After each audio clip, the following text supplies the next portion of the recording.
Hi అండి, welcome to సాయిస్ kitchen. బాగున్నారండి మీరు? మేమైతే బాగున్నామండి.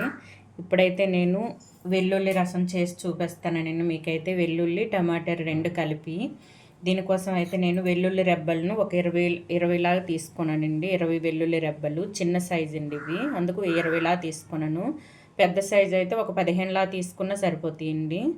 ఇవైతే పక్కన పెట్టేసుకొని ముందుగా అయితే వాటర్ తీసుకోండి. 1 లీటర్ వరకు వాటర్ తీసేసుకొని ఇందులో చిన్న నిమ్మకాయ సైజ్ అంతా చింతపండుని నానబెట్టేసుకొని ఉంచుకోనండి. ఇవైతే ఇందులో వేసుకొని మొత్తం ఇందులో వేసుకోవాలండి. 3 టమాటాలను తీసుకున్నాను.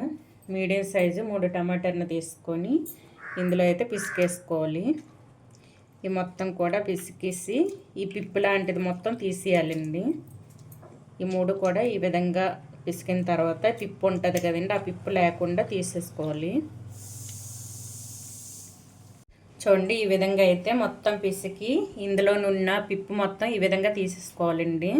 ఇది తీసేసుకున్నాను కదా, ఇది పక్కన పెట్టేసుకొని దీనిపైన మూత పెట్టేసుకొని పక్కన పెట్టుకుందాం అండి. ఇది ఇప్పుడైతే ఒక మిక్సీ జార్ తీసుకొని మసాలా ప్రిపేర్ చేసుకుందాం అండి. మనం ఇవన్నీ ఒక మిక్సీ జార్ తీసుకొని ఇందులో వెల్లుల్లి రెబ్బలండి, వెల్లుల్లి రెబ్బలు, ఒక 1/2 టేబుల్ స్పూన్ వరకు జీలకర్ర అండి, కొద్దిగా మిరియాలు, 1 టేబుల్ స్పూన్ వరకు మిరియాలను వేసుకోండి. ఇందులోని 2 పచ్చిమిర్చి అండి, ఈ విధంగా వేసుకోండి. 2 పచ్చిమిర్చి, కొద్దిగా మెంతులండి, కొద్దిగా వేసుకోండి. ఇదైతే బరకగా మిక్సీ పట్టుకోవాలండి. ఇగుండి ఇప్పుడైతే ఇది బరకగా మిక్సీ పట్టి చూపిస్తాను.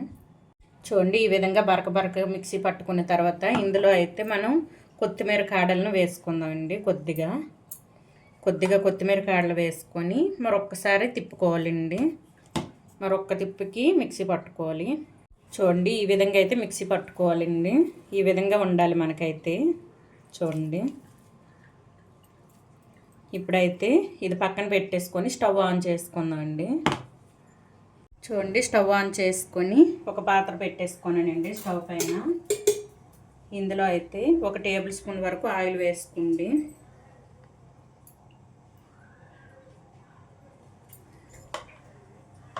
ఇందులోనే కొద్దిగా ఆవాలండి, ఒక 1/2 టేబుల్ స్పూన్ వరకు ఆవాలు వేసుకోండి.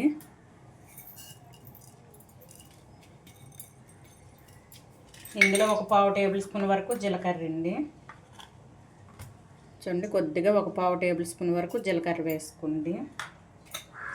ఇందులోని ఒక 2-3 ఎండుమిర్చి అండి,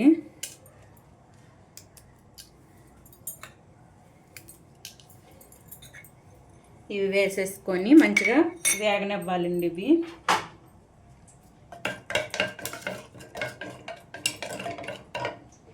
ఫ్లేమ్ మీడియంలో ఉంచేసుకొని ఇవి వేగనిద్దాం. ఇవి ఇందులోనే కొద్దిగా కరివేపాకు అండి, కొద్దిగా కరివేపాకు వేసుకోండి. ఇవైతే మంచిగా వేగిన తర్వాత మనం రెడీ చేసి పెట్టుకున్న పేస్ట్ ఉంది కదండి, ఇదైతే వేసుకోవాలి. ఇది కొద్దిగా వేగాలండి. చూడండి, పోపు అయితే మనకు వేగిపోయిందండి. ఇందులో అయితే మనం పేస్ట్ని వేసుకుందాం. రెడీ చేసి పెట్టుకున్నాం కదా, ఈ పేస్ట్ని అయితే వేసుకుందాం అండి.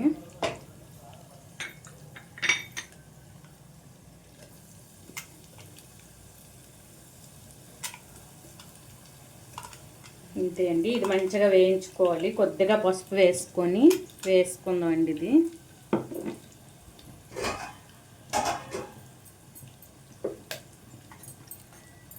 ఇది మొత్తం ఒకసారి కలిపేసుకొని కొద్దిగా పసుపు వేసుకోండి.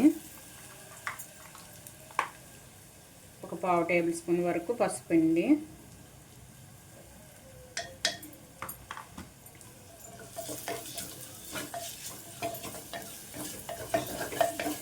ఇది వేపుతుంటేనే మంచి స్మెల్ వస్తుందండి. ఇదైతే మనకు మసాలా పేస్ట్ కొద్దిగా ఫ్రై అయిన తర్వాత మనం ముందుగా రెడీ చేసి పెట్టుకోనాం కదండి రసం కోసం, చింతపండు రసంని, చింతపండు ఇంకా టమాటా పిసికి పక్కన పెట్టేసుకున్నాం కదా, అవి అయితే వేసుకోవాలండి. ఇందులో కొద్దిగా ఫ్రై అవ్వాలి. చూడండి మనకైతే పేస్ట్ మంచిగా ఫ్రై అయ్యిందండి. ఇప్పుడైతే ముందుగా మనం రెడీ చేసి పెట్టుకున్న చింతపండు టమాటా రసంని ఇందులో వేసుకుందాం.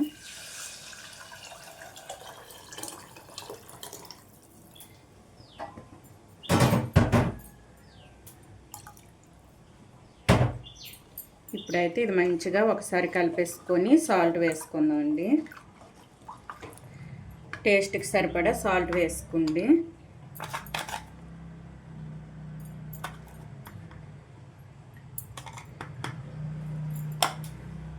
ఇప్పుడైతే ఇందులోని హింగు వండి కొద్దిగా హింగు వేసుకోవాలి. కొద్దిగా ఒక 1/2 టేబుల్ స్పూన్ వరకు హింగు వేసుకోండి. చూడండి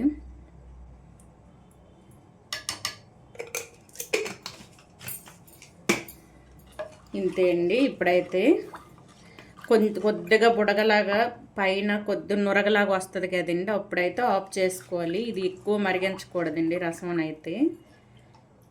ఇప్పుడు ఇవ్వండి కొద్దిగా కొత్తిమీర వేసుకొని కొద్దిగా ఈ పైన కొంచెం నురగ వచ్చేటప్పుడు ఆఫ్ చేసుకుందాం. చూడండి కొత్తిమీర అయితే వేసుకుందాం కొద్దిగా.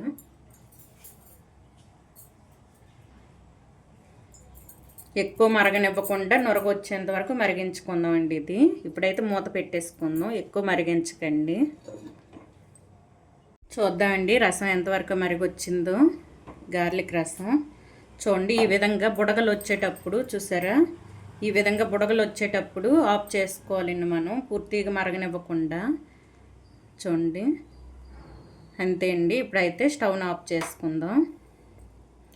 చూసారా ఈ విధంగా అయితేనే బాగుంటుందండి ఈ రసం అయితే, ఈ వెల్లుల్లి రసం అయితే. చూడండి మంచి స్మెల్ వస్తుందండి. వేడి వేడి అన్నంలో ఇది కనుక వేసుకొని తింటే సూపర్గా ఉంటుందండి.